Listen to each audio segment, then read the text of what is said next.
Hello everyone, welcome to the session. दोस्तों, if you are preparing for RBI grade B as well as bank PO exams, तो ये video आपके लिए बहुत important होने वाली है। क्योंकि हम डिस्कस करेंगे कि विच हैज़ हायर कंपटीशन, और कंपटीशन में हम किन बातों पे चर्चा करेंगे। उसमें सबसे पहला तो मैं यही आपको बताऊंगा कि ये कंपैरिजन मैटर क्यों करता है।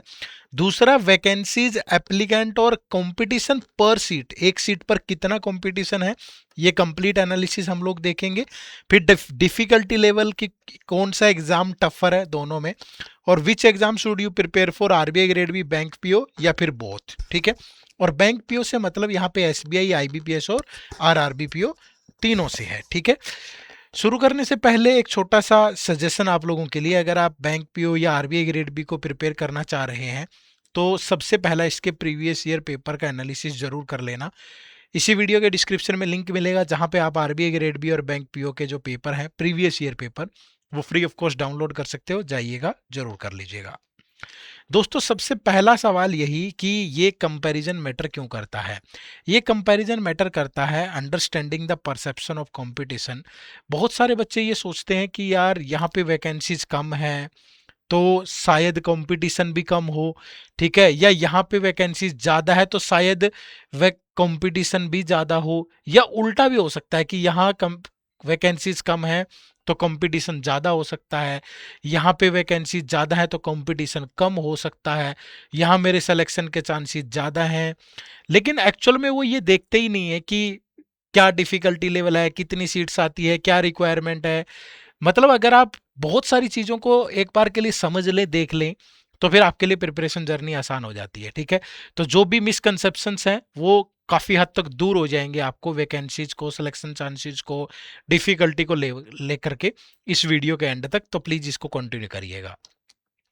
अब सबसे पहले वैकेंसी, एप्लीकेंट और कंपटीशन पर सीट, इसी का एक कंप्लीट एनालिसिस करते हैं। सबसे पहले मैं आरबीआई ग्रेड बी जनरल की बात कर रहा हूं। मैं पिछले 3 साल का डाटा मैंने लिया है, लास्ट 3 ईयर का, 2024, 2025 और 2026। यहाँ पे नंबर ऑफ वैकेंसी 66 है और लगभग 1 लाख कैंडिडेट्स ने अप्लाई किया था। तो जो कैंडिडेट पर सीट बनता है वो 1520 है। अप्लाई किया था, एग्जाम के लिए कितने अपियर हुए उसकी बात हम लोग नहीं कर रहे, वो लगभग 50% ही होता है। ठीक है, लगभग 50%, 60% आपको यहाँ देखने को मिलेगा। 2025 में फिर 83 सीट्स हैं, लगभग 1,07,000 कैंडिडेट्स ने अप्लाई किया, तो पर सीट 1290 है। लेकिन एग्जाम में कितने अपियर हुए वो एक अलग सेनेरियो है, वो एग्जैक्टली कहीं आपको मिलेगा नहीं इतना। फिर उसके बाद 2026 में अभी 40 सीट्स हैं और ये दावा किया जा रहा है कि लगभग 1,10,000। आमतौर पे ऐसा होता है कि वैकेंसीज अगर कम हुई तो नंबर ऑफ एप्लीकेंट कम हो जाते हैं, बट यार आप सोच नहीं सकते कंपटीशन कितना ज़्यादा है। ठीक है, हर बच्चा हर जगह है। तो यहाँ पे जो कंपटीशन है वो 2750 है, और इसी के कारण जो सीट्स हैं, सॉरी, जो कट ऑफ्स हैं फेज 1 की, वो भी इतनी हाइयर गई है।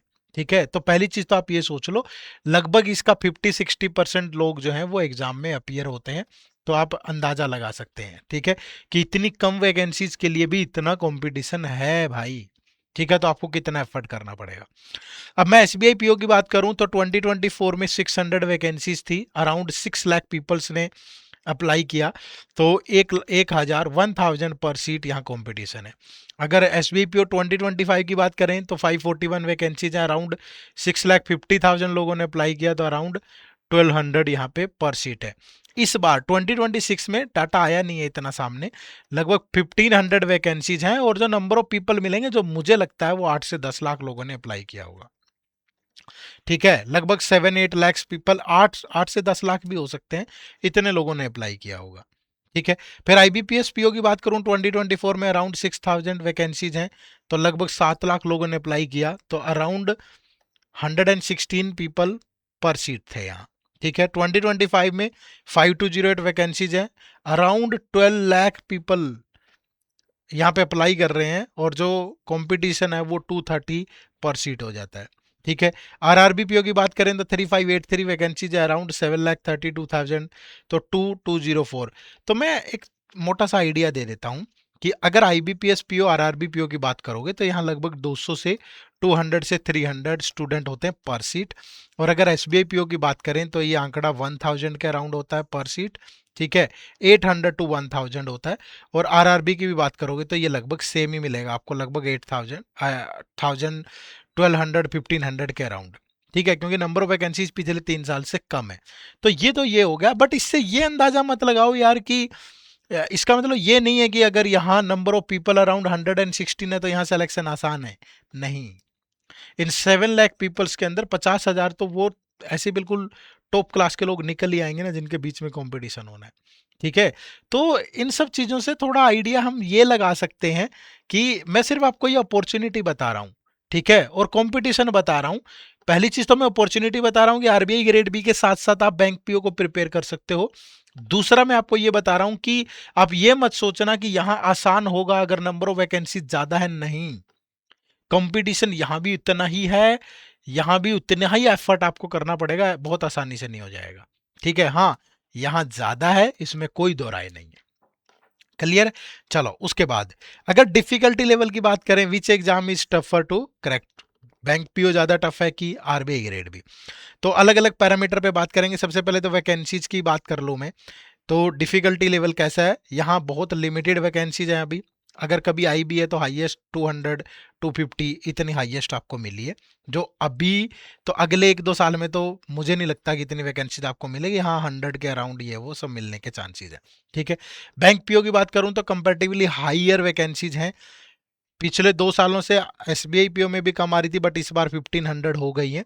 और आईबीपीएस में आपको लगभग 5-6 थाउजेंड मिल जाता है, और आरआरबी में भी आपको 3-4 थाउजेंड हो जाता है। तो कंपैरेटिवली बहुत हाई वैकेंसीज है। कंपटीशन पर सीट की बात करूं तो यहाँ बहुत हाई है भाई, यहाँ हाई है, ठीक है। यहाँ आप मान के चलो कि आपको 200 से 300 पीपल मिलेंगे, ठीक है। एसबीआई को छोड़ दें तो 200-300, एसबीआई में 1800 से 1000, और यहाँ 1200 पीपल पर थाउजेंड जो अप्लाई कर रहे हैं, और इसका 50% हो जाता है जो एग्जाम देते हैं, ठीक है। उसके बाद सिलेबस की बात करें तो सिलेबस जो आरबीआई ग्रेड बी का वो वाइड है और स्पेशलाइज्ड है।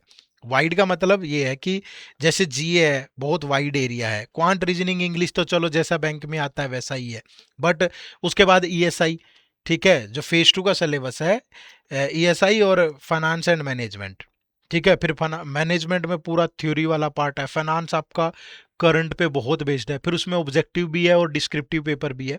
तो आपको यहाँ मतलब बहुत वाइड सिलेबस है, और मतलब पड़ेगी जरूरत, कोर कंसेप्ट आपके क्लियर होने चाहिए, ठीक है। इसका सिलेबस कंपेरेटिवली लिमिटेड है, ठीक है, क्योंकि आप जो मर्जी बैंक पीओ एग्जाम में बैठ जाओ, वही क्वांट मिलेगा, वही रीजनिंग, वही इंग्लिश। एक बार अच्छे से प्रिपेयर कर लिया, सब में वही काम आएगा। जीए में भी बहुत ज्यादा अंतर नहीं है। हाँ, किसी आईबीपीएस पीओ में जाओगे तो आरबीआई के सर्कुलर से ज्यादा पूछ लेगा, एसबीआई में फाइनेंशियल अवेयरनेस से ज्यादा पूछ लेगा। अगर आरआरबी पीओ दोगे तो वहां थोड़ा स्टैटिक से ज्यादा पूछ लेगा, समझ रहे हो ना। तो यहाँ इतनी सी है, अदरवाइज आप क्वांट रीजनिंग इंग्लिश सेम है, डिस्क्रिप्टिव इंग्लिश आरआरबी में है नहीं। अगर मैं एसबीआई की बात करूं तो कम्युनिकेशन स्किल है, आईबीपीएस की बात करूं तो वही आपका कॉम्प्रिहेंशन और एसए है, ठीक है। तो एस आरबीआई का सिलेबस बहुत वाइड है, बहुत स्पेशलिस्ट है, ठीक है। क्वेश्चन का जो नेचर है यहाँ पे बहुत कंसेप्चुअल है, एनालिटिकल है, ठीक है। यहाँ स्पीड और एक्यूरेसी मायने रखती है। परी होगा तो आसान सवाल होगा, मेंस होगा तो बहुत हाई होगा, समझ रहे हो ना। प्रिपरेशन कैसी चाहिए, यहाँ इन डेप्थ प्रिपरेशन चाहिए, ठीक है, होगा नहीं वरना, क्योंकि फेज 1 तो, और यहाँ प्रीलिम्स और फेज 1 तो स्कोरिंग होता नहीं है, फेज 2 ही है। तो अगर आपका मैनेजमेंट अच्छा नहीं है, फाइनेंस ईएसआई अच्छा नहीं है, तो कैसे कर पाओगे आप, ठीक है।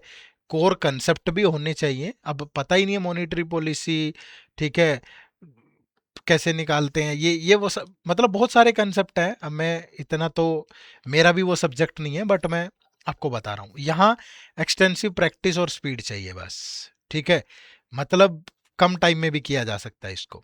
ओवरऑल डिफिकल्टी की बात करूं तो आरबीआई ग्रेड भी हाइयर है, और ये मॉडरेट टू हाई लेवल पे है। अगर आपका क्वांट रीजनिंग प्रैक्टिकल सब्जेक्ट में कम इंटरेस्ट है तो आपको ये डिफिकल्ट लगेगा, अदरवाइज मॉडरेट लगेगा, ठीक है। हाँ, कंपटीशन है, कंपटीशन में कोई दो राय नहीं, ठीक है जी। उसके बाद which exam should you prepare for RBI grade B, bank P और बोथ।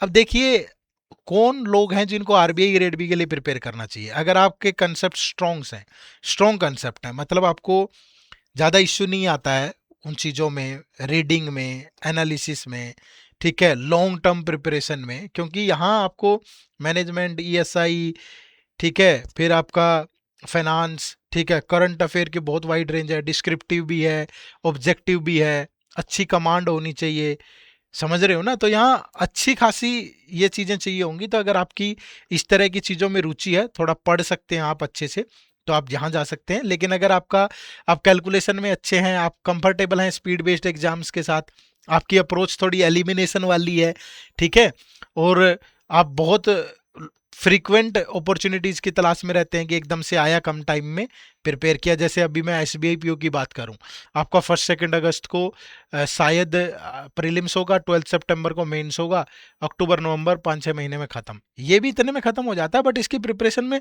को बहुत ऐसा नहीं है कि आप यहाँ अगर नोटिफिकेशन आई उसके बाद शुरू करोगे तो कर पाओगे। यहाँ ऐसी पॉसिबिलिटी है कि नोटिफिकेशन के बाद भी अगर आप स्मार्ट स्ट्रेटेजी लगाते हैं तो कर पाएंगे, ठीक है। तो थोड़ा सा चूज कर लीजिएगा। अगर आप थोड़ा सा प्रैक्टिकल सब्जेक्ट में गुड है, ठीक है, तो आप इधर की तरफ जा सकते हैं। क्वांट रीजनिंग आपका अच्छा है तो यहाँ जाइए, और क्वांट रीजनिंग आपका नॉर्मल है बट आप कंसेप्चुअली और थ्योरेटिकली मजबूत हैं, रीडिंग में आपका थोड़ा लंबे टाइम तक पढ़ने वाले हैं, तो आप आरबीआई ग्रेड बी की तरफ जाइए, ठीक है। और मेरा मानना है कि इसको एक बैकअप प्लान की तरह भी यूज कर लेना चाहिए, कि आप इस तरीके से भी प्रिपेयर कर सकते हैं कि क्वांट रीजनिंग इंग्लिश अपना बहुत अच्छा करें, ताकि आपका आरबीआई ग्रेड बी के लिए भी एक बैकअप प्लान रहे। और साथ में आप एक हाफ, मतलब फर्स्ट हाफ आप फेज 1 और बैंकिंग एग्जाम को दे दें, और सेकंड हाफ आप फेज 2 को दे दें आरबीआई के। तो दोनों एग्जाम्स को एक साथ भी प्रिपेयर किया जा सकता है, क्योंकि देखो बिना मेहनत के कुछ हासिल नहीं होगा। अगर आप सोच रहे हो कि बिल्कुल एक इजी केक वॉक हो जाएगा कहीं भी, तो वो कहीं भी नहीं होने वाला है। आज पियोन की एक छोटी सी वैकेंसी के लिए भी उतना ही कंपटीशन है जितना बड़ी बड़ी वैकेंसीज के लिए है, ठीक है। तो एफर्ट तो करना ही पड़ेगा। तो दोनों को एक साथ भी किया जा सकता है, क्योंकि यहाँ अपॉर्चुनिटी थोड़ी कम होती है, यहाँ अच्छी होती है। तो एक बैकअप प्लान के तौर पे कर सकते हो, तो दोनों को एक साथ करना अच्छा रहेगा। और करने के लिए आप हमारे इस आरबीआई ग्रेड बी और बैंक एग्जाम के महापैक कोर्स से जुड़ सकते हो। इसमें RBI grade A B phase 1 phase 2 interview, और बैंक प्योर क्लर्क, एसबीआई प्योर क्लर्क, आरआरबी प्योर क्लर्क, आईबीपीएस प्योर क्लर्क, ये सारे एग्जाम एक ही जगह पे प्रिपेयर हो जाएंगे। उसके लिए आपको इसी वीडियो के डिस्क्रिप्शन में जाना है, ठीक है। आपको कोर्स का लिंक मिल जाएगा, या आप गूगल पे जाइए और सिंपली टाइप करिए edutap.in, और जब आप क्लिक करते हैं तो आपके सामने ये हमारी वेबसाइट ओपन होगी। यहाँ कोर्सेज पे जाओगे तो कोर्सेज पे जाने के बाद ये बैंकिंग कोर्स, और बैंकिंग कोर्स में आपको यहाँ पे जैसे ही आप कॉम्बो पे जाते हो तो आपको ये दोनों कोर्सेज हमारे दिख जाएंगे। ये वाले की बात मैं कर रहा हूँ, आरबीआई प्लस बैंकिंग, ठीक है। सब चीज़ें मिलेंगी एक ही जगह पे मिलेंगी। नो मोर पे जाके इसके बारे में डिटेल में पढ़ लीजिएगा, ठीक है। एक एक चीज़ डिलीवरेबल, ये कुछ डेमो मटेरियल है, ये लगा लीजिएगा, ठीक है। और फिर आप फैकल्टीज़ के बारे में जान सकते हो, और कुछ क्वेश्चन आपके दिमाग में उनके बारे में पढ़ सकते हो, और फिर आप इनरोल कर सकते हो, ठीक है जी। चलिए, वीडियो से जुड़ने के लिए आप सबका बहुत बहुत शुक्रिया। प्लीज़ कमेंट करके ज़रूर बताया करिए, क्योंकि बहुत सारे ऐसे बच्चे हैं जो आरबीआई के साथ साथ बैंकिंग एग्जाम को प्रिपेयर भी करना चाहते हैं और उनकी इन्फॉर्मेशन भी चाहते हैं। इसीलिए ये सीरीज़ हमने स्टार्ट की है। तो आप लगातार इस चैनल को फॉलो करिएगा। बहुत सारी चीज़ें आपको यहाँ पे इसी बैंक पीओ और आरबीआई के साथ साथ कैसे प्रिपेयर करना है, इससे रिलेटेड भी मिलती रहेगी। उम्मीद करूंगा वीडियो अच्छी लगी होगी। लाइक शेयर कमेंट जरूर करना। Bye bye, take care, thank you very much. जय हिंद, जय भारत।